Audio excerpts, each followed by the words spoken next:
3 जनवरी को बहुजन समाज बड़ी धूमधाम से क्यों मनाता है? सावित्रीबाई फुले को प्रथम शिक्षिका क्यों कहता है? सावित्रीबाई फुले को शिक्षा की देवी क्यों कहता है? इन सभी प्रश्नों का उत्तर पाने के लिए इस वीडियो को अंत तक देखें। आपकी सभी शंकाओं का समाधान किया जाएगा होगा। तो साथियों, सावित्रीबाई फुले का जन्म 3 जनवरी 1831 को हुआ था। 1840 में उनका ज्योतिबा राव के साथ विवाह हुआ। उस समय उनकी उम्र 9 वर्ष की थी और विवाह के समय वो पढ़ी लिखी नहीं थी, अशिक्षित थी। ज्योतिराव फुले शादी के बाद जब शहर में घूमने के गए हुए थे, एक चर्च के सामने से जब वो निकल रहे थे तो चर्च में देखा कि एक अंग्रेज अध्यापिका अध्यापन कार्य कर रही है। उसे पढ़ाते हुए देखकर ज्योतिराव फुले ने सोचा, क्या अंग्रेज अध्यापिका ही पढ़ा सकती है, भारतीय क्यों नहीं? दूसरे क्षण उन्होंने निश्चय किया, मानो जैसे उन्होंने संकल्प ले लिया कि सावित्रीबाई फुले को पढ़ाना है और उसे अध्यापिका बनाना है।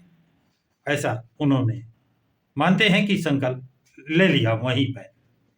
और जब वो ज्योतिबा फुले घर आते हैं, सारी घटना सावित्रीबाई फुले को बताते हैं और उसे शिक्षा ग्रहण करने और अध्यापिका बनाने की बात करते हैं, जिसे सावित्रीबाई फुले सहर्ष स्वीकार कर लेती हैं। वो उसके लिए तैयार हो जाती है। अब ज्योतिराव फुले घर पर ही सावित्रीबाई फुले को शिक्षा देते हैं।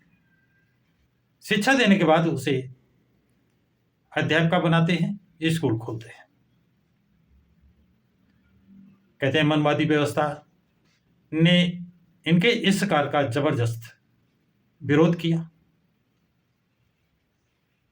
कि ये शूद्र समाज के महिला कैसे पढ़ रही है, कैसे पढ़ा रही है, जबकि हिंदू धर्म में महिलाओं को पढ़ने पढ़ाने से दूर रखा गया है, नहीं पढ़ सकती हैं, धर्म के विरुद्ध है।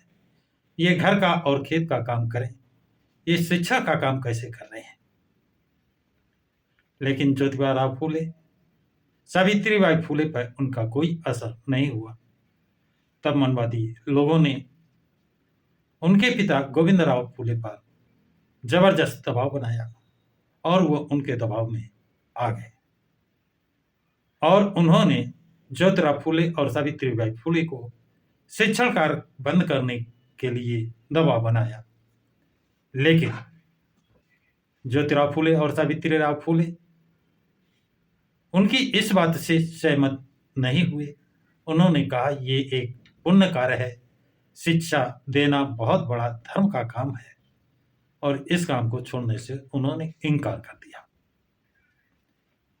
जिस कारण मनवादियों ने उनके पिता पर और दबाव बनाया और उस दबाव में उन्होंने ज्योतिबा फुले, सावित्रीबाई फुले के सामने 2 विकल्प रखे। पहला विकल्प यह था कि आप अध्यापन कार्य छोड़ दें, और दूसरा विकल्प यह था, अगर अध्यापन कार्य नहीं छोड़ते हैं तो आपको संपत्ति से बेदखल कर दिया जाएगा और आप घर छोड़ दें। ये बहुत बड़ी समस्या ज्योतिबा फुले, सावित्रीबाई फुले के सामने खड़ी हुई। अब ऐसे में वो किस बात को चुनेंगे, पहली बात को या दूसरी, किस शर्त को चुनेंगे, किस शर्त को मानेंगे? अब सोचें कि हम, आप या समाज आज का होता क्या चुनता है? लेकिन धन है, वो बहादुर, वो साहसी, वो निडर, जिनको समाज कल्याण के लिए, मानव कल्याण के लिए उन्होंने अपनी सुख सुविधाओं का त्याग किया, परित्याग किया। उन्होंने घर छोड़ा, उन्होंने संपत्ति छोड़ी और चुना शिक्षा का कार्य की शिक्षा देंगे, गरीबों को, शूद्रों को, अधिशूद्रों को शिक्षा का कार्य, शिक्षण कार्य करेंगे। उन्होंने घर संपत्ति को ठुकरा करके और चले गए। ऐसी विषम परिस्थिति में उनका सहारा शेख फातिमा बनी और उन्होंने रहने के लिए अपना घर और स्कूल को खोलने के लिए भी जगह दी और स्वयं शिक्षिका बनी। सावित्रीबाई फुले जब पढ़ाने जाती थी तो उस पर कीचड़, गोबर, गंदगी फेंकी जाती थी, ईंटा पत्थर मारे जाते थे। वो एक साड़ी पहन कर जाती थी, दूसरी साड़ी झोला में लेकर जाती थी और तो स्कूल जाकर चेंज करती थी, फिर वो स्कूल से आकर घर पे चेंज करती थी। लेकिन उसने हार नहीं मानी। उस साहसी महिला ने अपने साहस का, वीरता का परिचय देते हुए उसने शिक्षा का कार्य जारी रखा और उसका भरपूर सहयोग उसके पति ज्योतिराव फूले का मिलता रहा।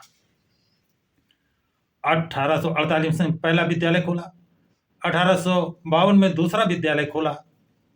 एक 1856 की बहुत प्रसिद्ध जो किस्सा है, जो एक घटना है, उसका जिक्र करना बहुत आवश्यक समझता हूं।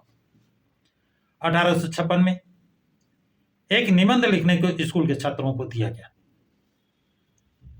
जिसमें मुक्ता साल्वे ने अपने निबंध में लिखा, जिस धर्म में मानव मानव एक समान नहीं, जिस धर्म में कुत्ते बिल्ली गधे जानवर तालाब में पानी पी सकते हैं, मल त्याग कर सकते हैं तालाब में, लेकिन मानव पानी नहीं पी सकता है, ऐसे धर्म को मैं क्यों मानूं? आप सोच सकते हैं 14 वर्षीय मुक्ता साल्वे छात्रा, इतना जबरदस्त विचार उसके अंदर कहां से आई? ये विचार, ये जज्बात उसके अध्यापिका सावित्रीबाई फूले के थे। सावित्रीबाई फूले ने उसके अंदर ये जज्बात पैदा किए, पढ़ाया, समझाया और उसने उनको कार्य रूप में परिणित किया। सावित्रीबाई फूले कवित्री भी थी और उनकी कविताएं अधिकतर प्रकृति पर, किसी देवी देवता पर नहीं, भगवान पर नहीं, प्रकृति को वो भगवान मानती थी, प्रकृति पर, और दूसरा शिक्षा को, और तीसरा जाति व्यवस्था समाप्त करने, उन पर आधारित होती थी। उन्हीं का रिजल्ट था, उसी का परिणाम था कि मुक्ता साल्वे ने अपने निबंध में उनकी शिक्षा का जो सार था वो प्रतिबंधित हो रहा था, यानी प्रकाशित हो रहा था। वो जोर जोर से चिल्लाकर बता रहा था कि ये सावित्रीबाई फुले के विचार जो उन्होंने बच्चों में को दिए हैं वो है।